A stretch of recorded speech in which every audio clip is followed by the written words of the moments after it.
cancer, so I make sure I wear my mask. But art, I'm willing to die for.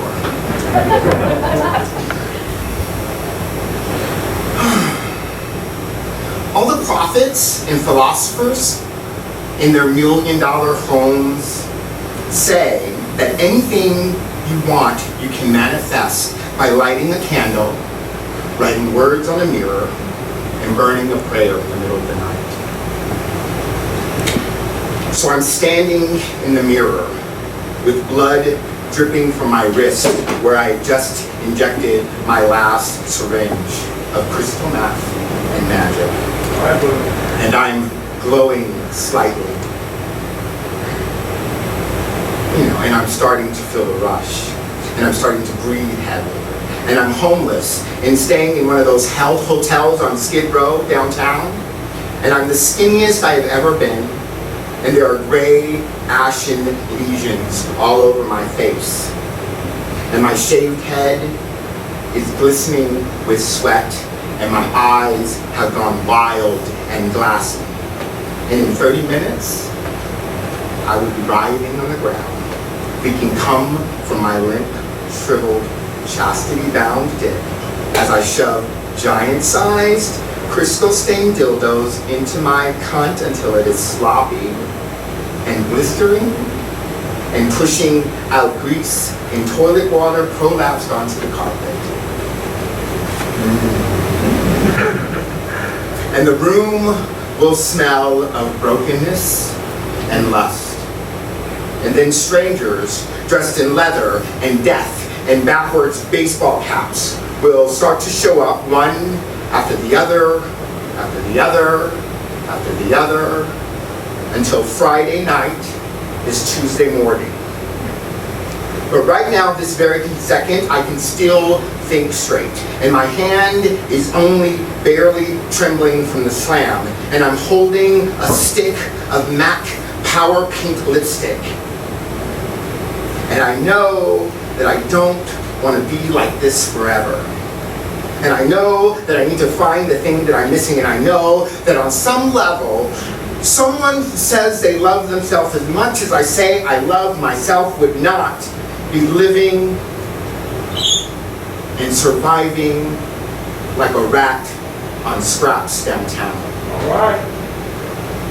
The rush is growing. And I feel like I'm about to come, and my mind is a car doing donuts in the street, and I will start to grow wings soon. So I do this last little spell before I no longer care, before I am no longer here, and there's nothing but skin and blood and madness. So I try to focus my eyes on the image of myself in the mirror.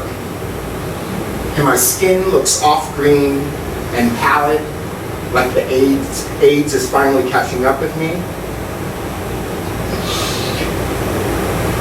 And I write across the reflection the word beautiful. Beautiful in bright power pink lipstick.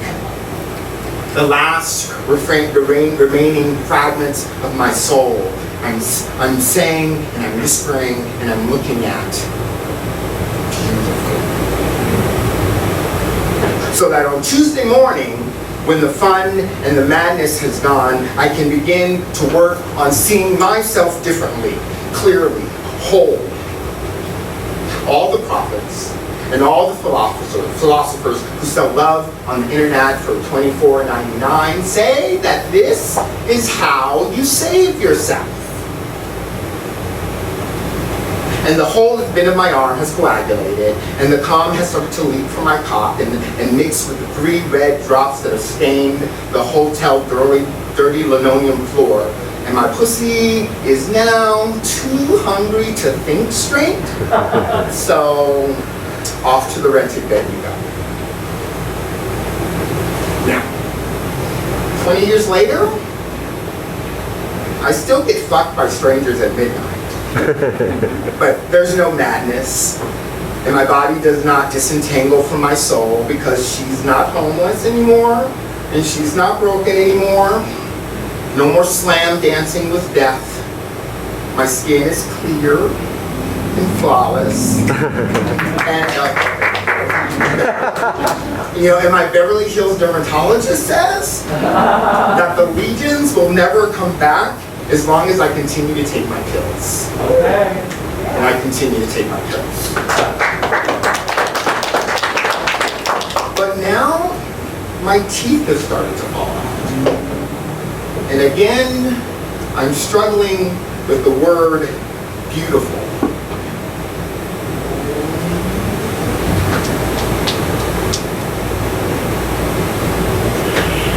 I have only 2 teeth in the front of my mouth that are bordered by cracked, jagged, gummy gaps and decaying brown insecurity on each side. And when I smile, it takes everything in me not to cover my mouth with a Tiffany jewel hand. But insecurity is not attractive. And I've been told too many times that I'm pretty to question it now. So when people ask why I've lost my teeth, which by the way, only the most crass, hateful queen would ask, I say, it happened from fighting throat cancer.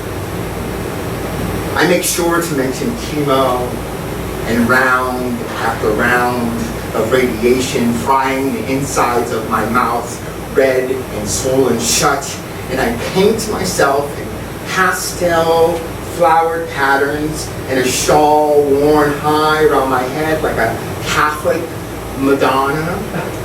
And I lower my eyes and I bat my lashes and I act all brave and holier than thou. And I say, because I fought cancer. I fought cancer. And this is the price you pay for such a noble battle. It's just a few bits of ivory. So yes, she's pretty. And yes, she's perfect. And yes, she's saved by the prayers of the one true God. But she's missing a shitload of teeth. And though I've never seen a beautiful Disney princess with a smile like that, I'm still calling myself a motherfucking princess. It's going to take far more than busted, toothless mouth to break me. You'd be surprised at how much blatant, blunt force trauma beauty is meant to endure.